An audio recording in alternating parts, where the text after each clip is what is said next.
Let's talk about something we've all seen: hustle culture. Sleep is for the weak, I'll rest when I'm dead. Or the classic grind 24/7 to make that million. It's everywhere.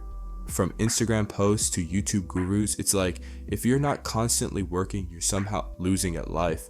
But here's the thing, this non-stop grind, it's not as glamorous as it looks. Hustle culture sells a dream, but in reality, it can leave people burned out, anxious, and chasing a version of success that isn't even their own and at times is unrealistic. Welcome to Mind Over Mainstream. On this channel, we dive into topics that question what's considered normal, unpack the complexities of life, and try to stay grounded in a world that's constantly changing. Here, it's all about keeping it real and asking the hard questions. Today, we're talking about hustle culture and looking at how toxic it is and giving a balanced approach of how to go about it. So how did we get here?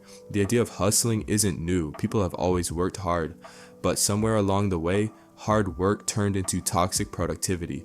Think about it. You open Instagram and what do you see? Someone posting their 4 a.m. gym grind, followed by their business wins, their side hustle, and then their luxury car. And even though you know it's curated, it still makes you feel like you're not doing enough. Hustle culture also feeds off the pressures of capitalism.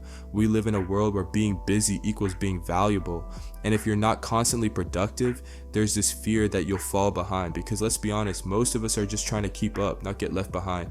And let's not forget the hustle gurus. Those influencers or self-proclaimed experts who flood your feed with their 10-step plans to success. They promise that if you just wake up earlier, work 12-hour days, and eliminate distractions, you'll hit that $1 million mark. But here's the catch. Their advice often lacks nuance. Not everyone has the same resources, privileges, or starting point. They make it seem like if you're not succeeding, it's because you're not working hard enough. And it's not just individuals. Companies have jumped on this too. They promote hustle culture because it benefits them. They glorify the employee who works late, answers emails on the weekend, and sacrifices personal time for the greater good. It's sold as dedication, but in reality, it normalizes overworking and undervaluing yourself. You become a team player while the company reaps the rewards. The scary part is, hustle culture makes it easy for this exploitation to feel like a badge of honor, like you're proving your worth through exhaustion. But let's get real, this always-on mentality isn't sustainable. The World Health Organization has already classified burnout as an occupational phenomenon. Burnout isn't just being tired, it's chronic stress, exhaustion, and feeling detached from your work and life. Studies show that overworking actually makes you less productive. Your brain needs rest to function properly. Think about it. You ever notice how your best ideas come when you're in the shower or taking a walk? That's because rest and downtime allow your mind to recharge and process information more effectively. Pushing yourself to the limit might get short-term results, but long-term, it's a fast track to mental and physical burnout. And let's talk about happiness for a second. Hustle culture tricks us into believing that success is always tied to more money, more achievements, more status. But at what point is it enough? The constant pressure to achieve creates a treadmill effect. You hit one goal, but instead of feeling fulfilled, you're already sprinting toward the next one. It's a cycle of dissatisfaction where rest feels like laziness and slowing down feels like failure. The truth is, life isn't supposed to be a constant sprint.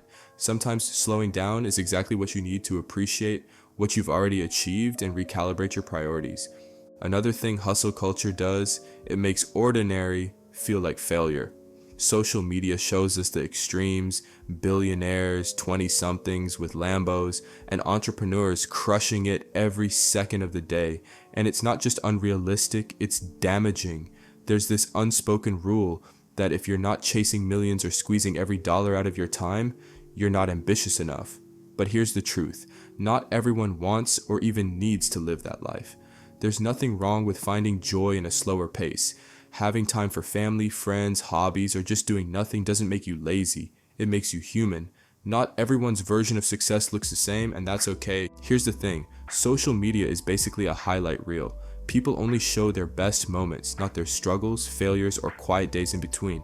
You see someone posing next to their Lamborghini, but you don't see the 80-hour work weeks, the sleepless nights, or the sacrifices they've made to get there.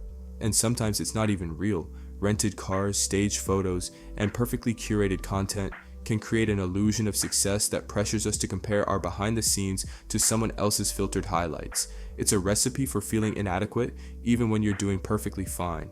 At the end of the day, we have to ask ourselves, are we living for validation or are we living for ourselves? Because when we constantly chase someone else's version of success, we lose sight of what truly fulfills us. Hustle culture isn't just about working hard, it's about defining our worth through work. But your worth doesn't come from how much you produce or achieve, it comes from who you are.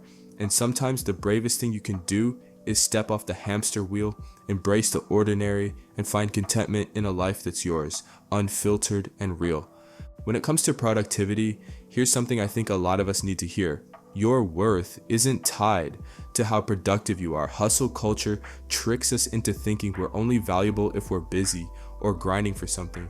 But tying your self-worth to work is dangerous. It creates guilt when you rest, anxiety when you slow down, and a constant feeling of not doing enough. Psychologists have found that people who take intentional breaks are actually more productive when they come back to their work. Slowing down isn't a weakness, it's a strategy, but here's where it gets concerning.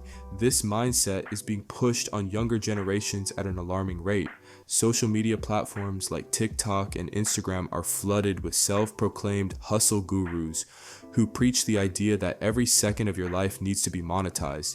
They're telling teenagers that if they're not waking up at 4 a.m., starting 3 side businesses, and grinding every waking moment, they're falling behind.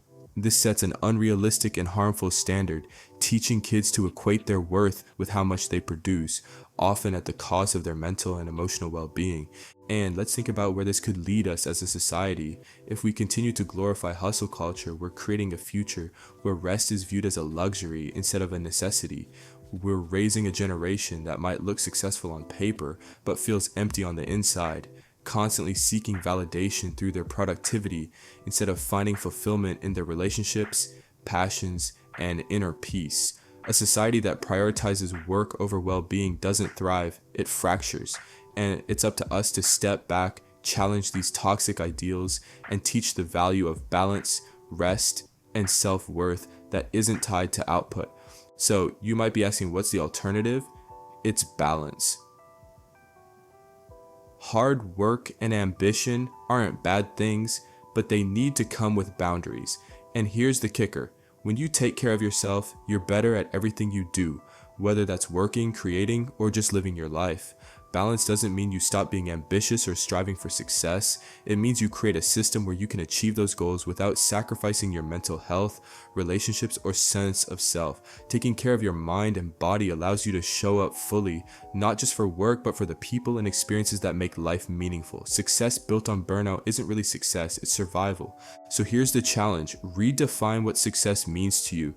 Maybe it's hitting big financial goals, or maybe it's having time to enjoy a meal with loved ones without checking emails. Maybe it's building a business, or maybe it's simply having enough. Whatever it looks like, it should align with your values and your well-being, not someone else's highlight reel. When we embrace balance, we reclaim our time, our energy, and our joy. And in the end, isn't that the kind of life we're all hustling for anyway? We've been fed this idea that resting is weak and hustling is king, but maybe it's time to challenge that. You don't have to go at full speed 24/7 to be successful. You just have to go at your own speed. If you made it this far, I appreciate you. If you learned something new or enjoyed the video, be sure to subscribe for more videos where we talk about hard-hitting topics and dive into conversations that actually matter. See you in the next video.